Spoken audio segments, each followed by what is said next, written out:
এ হচ্ছেন আল্লাহ তাআলা, তোমাদের মালিক। তিনি ছাড়া আর কোনো মাবুদ নেই। সবকিছুর একক স্রষ্টা তিনি। সুতরাং তোমরা তাঁরই ইবাদত করো। সবকিছুর উপর তিনি চূড়ান্ত তত্ত্বাবধায়ক বটে। কোন সাধারণ দৃষ্টি তাকে দেখতে পায় না, অথচ তিনি সবকিছুই দেখতে পান। তিনি সূক্ষ্মদর্শী, তিনি সবকিছু সম্পর্কেই খোঁজ খবর রাখেন। তোমাদের কাছে তোমাদের মালিকের পক্ষ থেকে এই সূক্ষ্ম দৃষ্টি সম্পন্ন জ্ঞানের নিদর্শন এসেছে।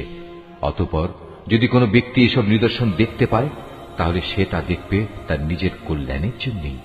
আবার যদি কেউ তা না দেখে অন্ধ হয়ে থাকে, তাহলে তার দায়িত্ব তার উপর বর্তাবে। তুমি বলো, আমি তোমাদের উপর তত্ত্বাবধায়ক নই? আমি এভাবেই আমার আয়াতগুলো তোমাদের কাছে বিধৃত করি, যাতে করে কাফেররা একথা বলতে পারে তুমি এসব কথা ভালো করেই পড়ে এসেছ, এবং যারা জ্ঞানী তাদের জন্য যেন আমি আমার আয়াতসমূহ সুস্পষ্ট করে দিতে পারি। হে মুহাম্মদ, তুমি শুধু তারই অনুসরণ করো যা তোমার মালিকের কাছ থেকে তোমার কাছে নাজিল করা হয়েছে। আল্লাহ তাআলা ছাড়া অন্য কোনো মাবুদ নেই।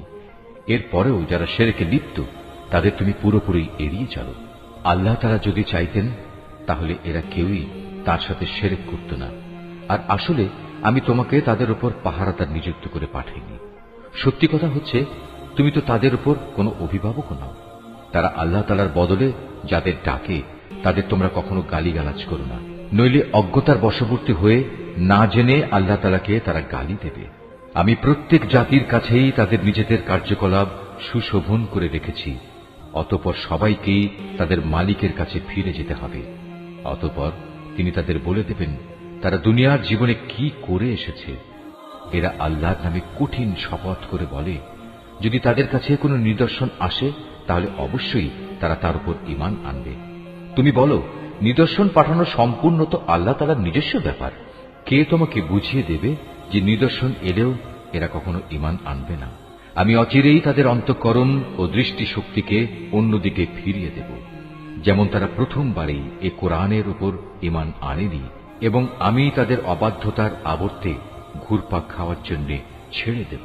এমনকি আমি যদি তাদের কাছে আমার ফেরেশতাও পাঠিয়ে দেই, এবং কবর থেকে মৃত ব্যক্তিরাও যদি উঠে এসে তাদের সাথে কথা বলে, কিংবা আমি যদি দুনিয়ার সমুদয় বস্তুও এনে তাদের উপর জড়ো করে দিই, তবু এরা কখনো ঈমান আনবে না। অবশ্য এদের কারো ব্যাপারে যদি আল্লাহ তাআলা ভিন্ন কিছু চান, তা আলাদা কথা।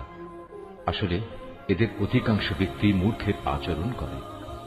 আমি এভাবেই প্রত্যেক নবীর জন্য যুগে যুগে কিছু কিছু দুশমন বানিয়ে রেখেছি মানুষের মধ্যে থেকে, কিছু আবার জিনদের মাঝ থেকে, যারা প্রতারণা করার উদ্দেশ্যে একে অন্যকে চমকপ্রদ কথা বলে। তোমার মালিক চাইলে তারা অবশ্য এটা করতে পারত না।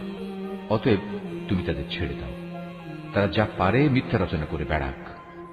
যারা শেষ বিচারের দিনের উপর ঈমান রাখে না, তাদের মন এর ফলে শয়তানের প্রতি অনুরাগী হয়ে পড়ে, যাতে করে তারা তার ব্যাপারে সন্তুষ্ট থাকতে পারে। সর্বোপরি তারা যেসব কুকর্ম চালিয়ে যেতে চায়, তাও এর ফলে নির্বিঘ্নে তারা চালিয়ে যেতে পারে। তুমি বলো, আমি কি আল্লাহ তাআলা ছাড়া অন্য কোন ফয়সালাকারী সন্ধান করব? অথচ তিনিই হচ্ছেন সেই মহান সত্তা, যিনি তোমাদের কাছে তাঁর কেতাব সবিস্তার নাজিল করেছেন। আগে যাদের আমি আমার কেতাব দান করেছিলাম, তারা জানে তোমার মালিকের পক্ষ থেকে সত্যবাণী নিয়েই এটা আল কোরআন নাজিল করা হয়েছে। অতএব তুমি কখনো সন্দিহানদের অন্তর্ভুক্ত হও না। ন্যায় ও ইনসাফের আলোকে তোমার মালিকের কথাগুলো পরিপূর্ণ, এবং তাঁর এ কথা পরিবর্তন করার কেউ নেই। তিনি সর্বশ্রোতা, সর্বজ্ঞ। হে মুহাম্মদ, দুনিয়ার অধিকাংশ মানুষের কথা যদি তুমি মেনে চলো, তাহলে তারা তোমাকে আল্লাহ তাআলার পথ থেকে বিচ্যুত করে ছাড়বে, কেননা এরা নিছক অনুমানের উপর ভিত্তি করেই চলে। অধিকাংশ ব্যাপারে এরা মিথ্যা কথা ছড়ায়। তোমার মালিক নিঃসন্দেহে একথা ভালো করেই জানেন কে তার পথ ছেড়ে বিপদগামী হচ্ছে, আবার কে সঠিক পথের অনুসারী, তাও তিনি সম্মুখ অবগত রয়েছেন। যদি আল্লাহ তাআলার আয়াতের উপর তোমরা বিশ্বাস করো, তাহলে তোমরা শুধু সেসব জন্তুর গোশত খাবে যার উপর জবাই করার সময় আল্লাহ তাআলার নাম নেওয়া হয়েছে। তোমাদের একই হয়েছে, তোমরা সেসব জন্তুর গোশত কেন খাবে না যার উপর জবাইয়ের সময় আল্লাহ তাআলার নাম নেওয়া হয়েছে? বিশেষ করে যখন আল্লাহ তাআলা পরিষ্কার করে বলে দিয়েছেন যে তিনি তোমাদের উপর কোন কোন বস্তু হারাম করেছেন। সে কথা আলাদা, যখন তোমাদের একান্ত নিরুপায় অবস্থায় ফেলে দেয়া হয়। অধিকাংশ মানুষ সুষ্ঠু জ্ঞান ছাড়াই নিজেদের খেয়াল খুশি মতো মানুষকে বিপথে চালিত করে। নিঃসন্দেহে তোমার মালিক সীমা লঙ্ঘনকারীদের ভালো করেই জানেন। তোমরা প্রকাশ্য গুনাহ থেকে বেঁচে থাকো, গোপন গুনাহ থেকেও বেঁচে থাকো। নিঃসন্দেহে যারা কোনো গুনাহের কাজ করবে তাদের কৃতকর্মের যথাযথ ফল তাদের প্রদান করা হবে। জবাইয়ের সময় যার উপর আল্লাহ তাআলার নাম নেওয়া হয়নি সে জন্তুর গোশত তোমরা কখনো খাবে না, কেননা তা হচ্ছে জঘন্য গুনাহের কাজ। শয়তানের কাজই হচ্ছে তার সঙ্গী সাথীদের মনে প্ররোচনা দেয়া, যেন তারা তোমাদের সাথে এ নিয়ে ঝগড়া বিবাদে লিপ্ত হয়। যদি তোমরা তাদের কথা মেনে চলো তাহলে অবশ্যই তোমরা মুশরিক হয়ে পড়বে।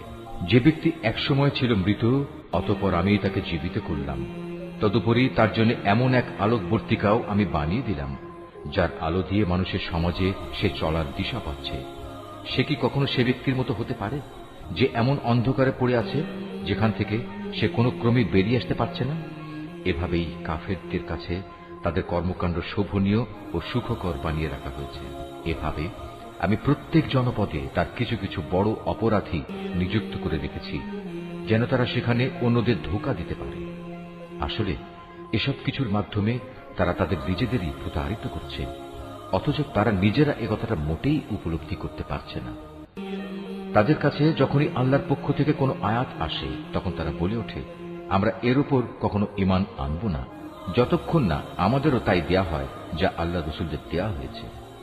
আল্লাহ তাআলা ভালো করেই জানেন তার নবুয়ত তিনি কোথায় রাখবেন। যারা এ অপরাধ করেছে তারা অচিরেই আল্লাহর পক্ষ থেকে অপমান ও কঠিন আযাবের সম্মুখীন হবে।